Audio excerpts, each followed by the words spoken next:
আপনি এগুলো কি বিক্রি করেন? তুই এগুলো জেনে কি করবি? তুই কি এগুলো কিনবি? না আঙ্কেল, আমি এগুলো চিনি না, তাই জিজ্ঞেস করলাম। আরে তোরা এগুলো জানবি কোথা থেকে? তোরা তো ফল কিনে খেতেই পারিস না। এগুলো হলো আঙ্গুর ফল। আঙ্কেল, আমাকে কিছু আঙ্গুর ফল দেবেন? আমি মায়ের কাছ থেকে টাকা এনে কাল দিয়ে দিব। এই, আমি বাকি বিক্রি করি না। এখন অনেক কাস্টমার আসবে। তুই এখান থেকে যা তো, যা। আঙ্কেল, আমার আঙ্গুর ফল খেতে খুব ইচ্ছে করছে, কিছু ফল দেন না আঙ্কেল। আমি সত্যি বলছি, কাল এসে টাকা দিয়ে যাব। এই টুনির ছানা, তোকে চলে যেতে বলেছি না? যা এখন এখান থেকে, চলে যা। টাকা ছাড়া আর কখনো বিরক্ত করতে আসবি না।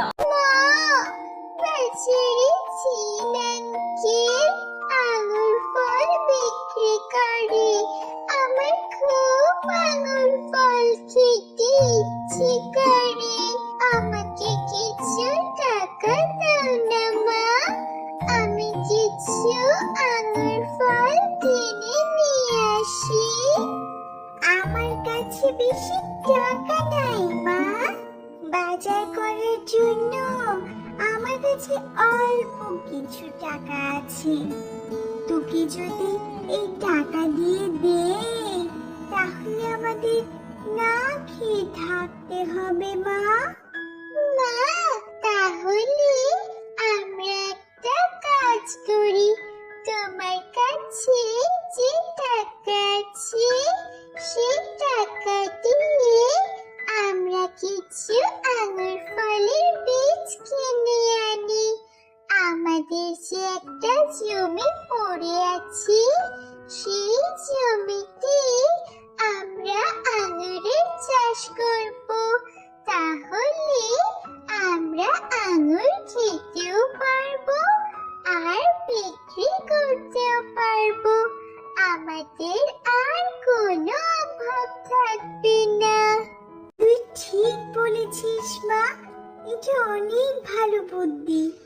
চল তাহলে আমরা এখন বাজারে যাই। দেখো, আমাদের আঙ্গুর ফলের গাছ কত বড় হয়েছে। হ্যাঁ মা, আর কয়েকদিন পরে গাছে আঙ্গুর চলে আসবে। তোদের ইচ্ছে হলেই আঙ্গুর খেতে পারবি। চল এখন আমরা বাসায় যাই। এই কথা বলে টুনি ও তার ছানারা বাসায় ফিরে আসলো। মা, মা দেখো, আমাদের আঙ্গুর গাছে অনেক আঙ্গুর ধরেছে। আঙ্গুরগুলো দেখতে কত সুন্দর। হ্যাঁ মা, আমাদের কষ্ট সার্থক হয়েছে। পরিশ্রম কখনো বৃথা যায় না মা, এটাই তার প্রমাণ। মা, আমাদের দুজনকে কিছু আঙ্গুর পেড়ে দাও। আমার এখনই আঙ্গুর খেতে ইচ্ছে করছে। আরে মা, আঙ্গুর বিক্রি করার উপযুক্ত সময় হয়ে গেছে। চল আমরা বাসায় গিয়ে বস্তা নিয়ে আসি। বস্তা নিয়ে এসে যখন আঙ্গুর ফল ছিঁড়বো, তখন তোরা দুজনেই আঙ্গুর খাবি। এই বন জঙ্গলের পোষা খাবার খেতে আর ভালো লাগছে না। এখন আমার অন্য খাবার খেতে হবে। এই জঙ্গলে এখন আর ভালো কোনো ফলমূল পাওয়া যাচ্ছে না। এতক্ষণ জঙ্গলে ঘুরেও ভালো কোনো খাবার পেলাম না। আজ যদি ভালো কোনো ফলমূল পাই, তাহলে আগে পেট ভরে খেয়ে নিব, তারপর গাছ নষ্ট করে ফেলবো। আমার নাম কালো কাক।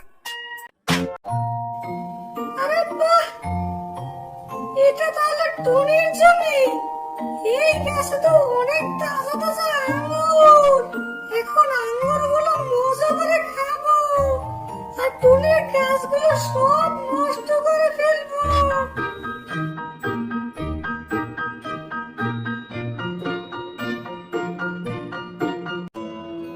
একে সর্বনাশ হয়ে গেল। এমন কাজ কে করলো? আমি তো কখনো কারোর ক্ষতি করিনি। মা, তুমি মন খারাপ করো না, আমরা আবারও গাছ লাগাবো, সেই গাছে ফল হবে। তুমি কোনো চিন্তা করো না মা, আমরা তো আছি। টুনি, তুই আমাকে বাঁচা।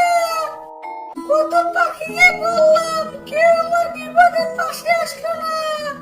ওরা সবাই আমাকে রেখে চলে গেল। মা, কালু আঙ্কেলকে এভাবে রেখে যাওয়াটা আমাদের মোটেও ঠিক হবে না। আঙ্কেলের এই বিপদের সময়ে তার পাশে থাকাটা আমাদের দায়িত্ব। আমরা সবাই মিলে আঙ্কেলকে বাঁচাবার চেষ্টা করি, এটাই ভালো হবে মা। মা, তুই ঠিক কথা বলেছিস। যখন কেউ বিপদে পড়ে তখন অবশ্যই তাকে বিপদ থেকে রক্ষা করা উচিত। আমি অনেক বড় অন্যায় করেছি। আমি তোর গাছের ফল খেয়েছি, তোর আঙুর ফলের গাছ আমি নষ্ট করেছি।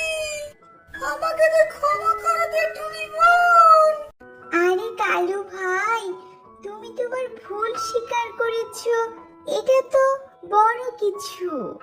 আমি তোমাকে ক্ষমা করে দিলাম, কারণ তুমি নিজের ভুল বুঝতে পেরেছো।